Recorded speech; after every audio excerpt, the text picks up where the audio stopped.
Tariff, tariff, tariff. I am a tariff man. To me, the most beautiful word in the dictionary is tariff. But if tariffs are the means, it's not always as clear what ends he hopes to accomplish with them, which makes it harder to evaluate whether he's winning or losing.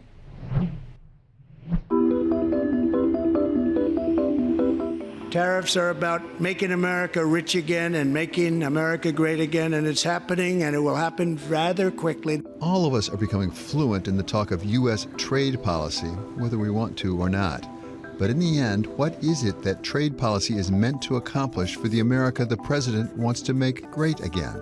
So the goal of trade policy, I think, should be enhancing economic well-being in the United States and internationally, because you should be able to use trade as part of an economic strategy that grows an economic pie. Susan Schwab served as the U.S. trade representative under President George W. Bush and now teaches international trade at the University of Maryland School of Public Policy.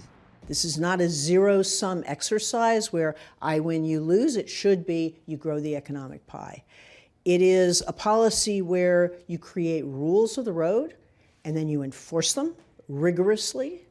It is a policy where you make sure that as you build those rules, they are rules that, again, my opinion and historically our view of trade, trade barriers are sort of the last result. You know, free trade, open trade, market-based trade is the norm, is what the goal, where you'd like to be.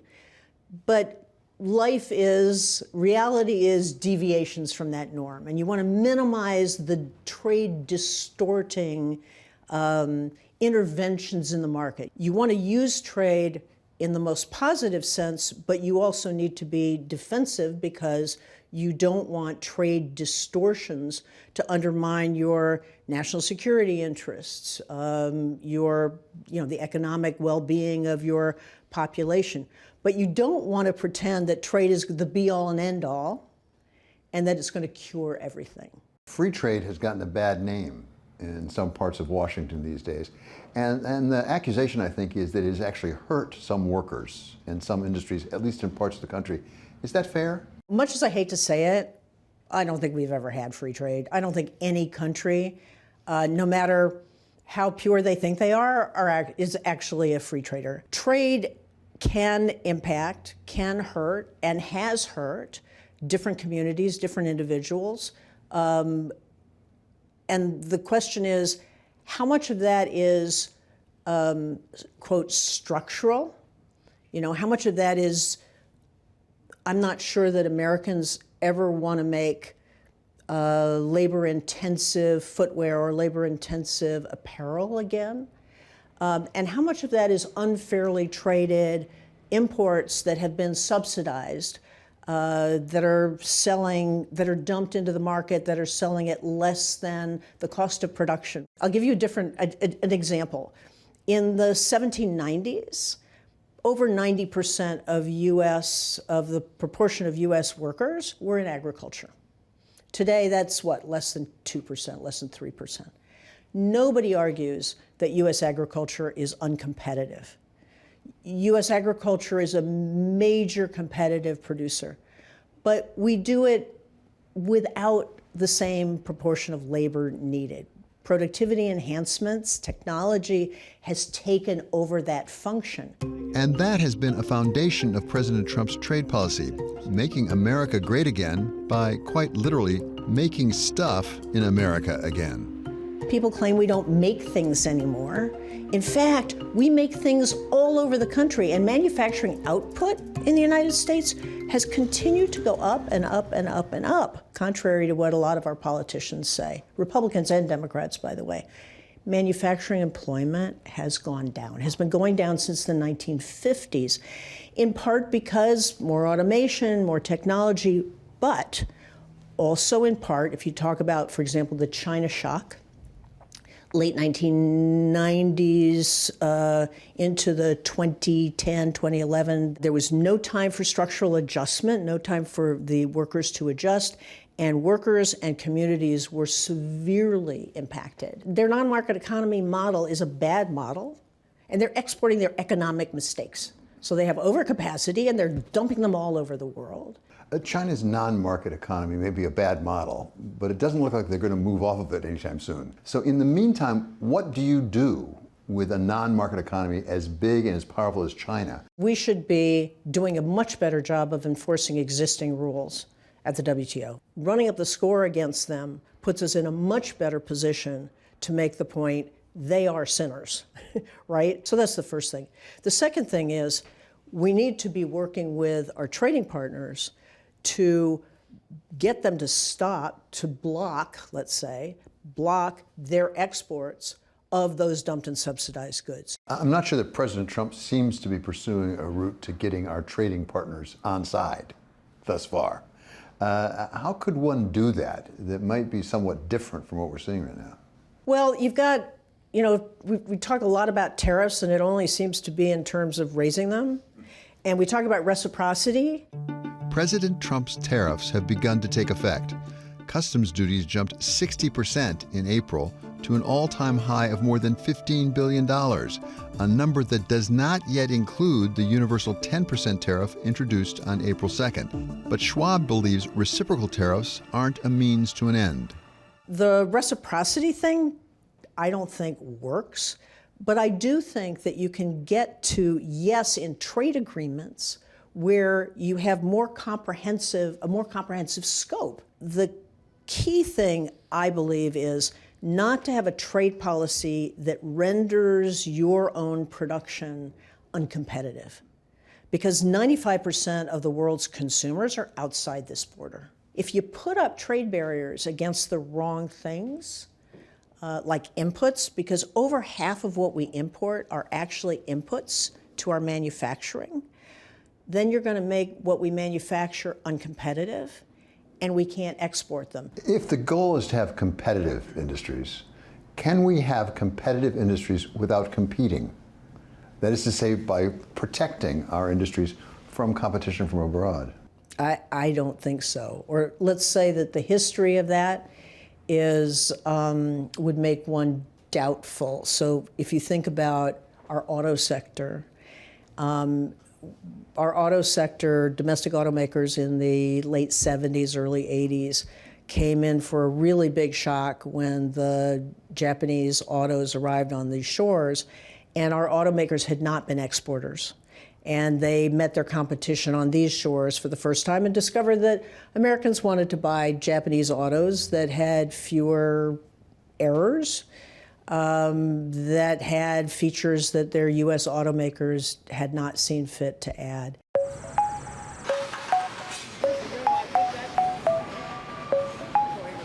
It's not just Schwab citing the example of the Japanese automakers of the 1990s.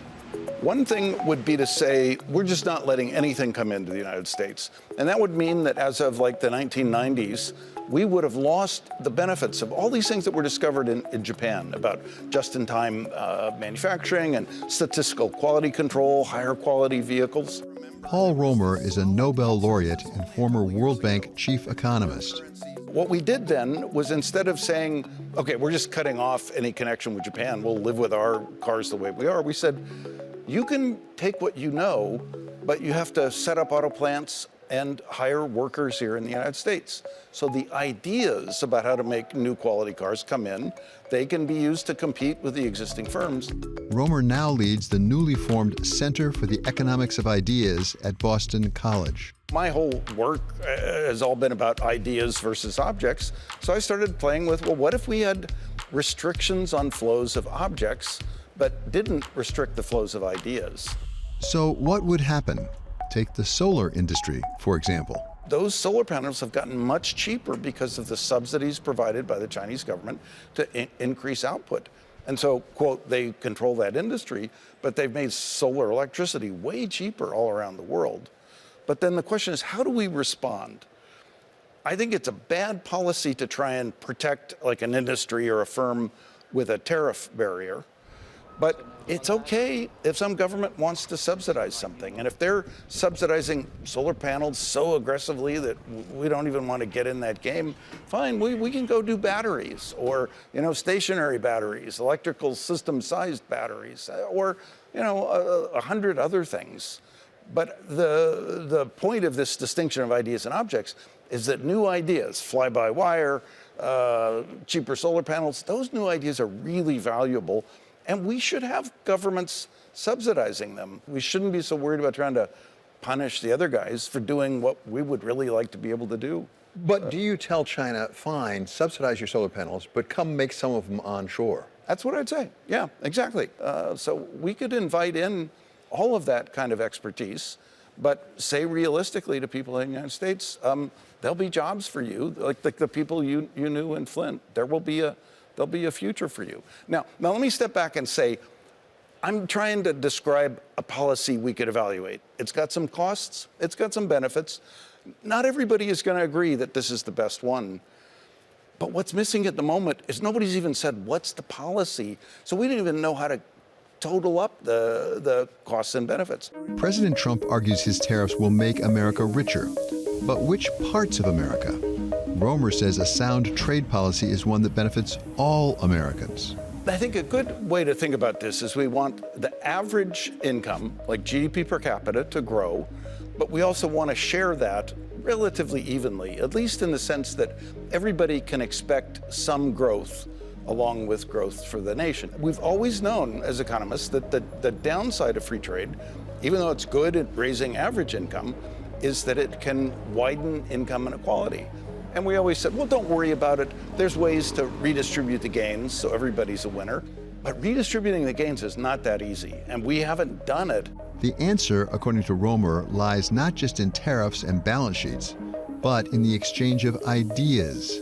If BYD says, we're happy to make our cars in the United States when we sell them in the United States, will you let us come in and use what we know and make and sell cars in the United States?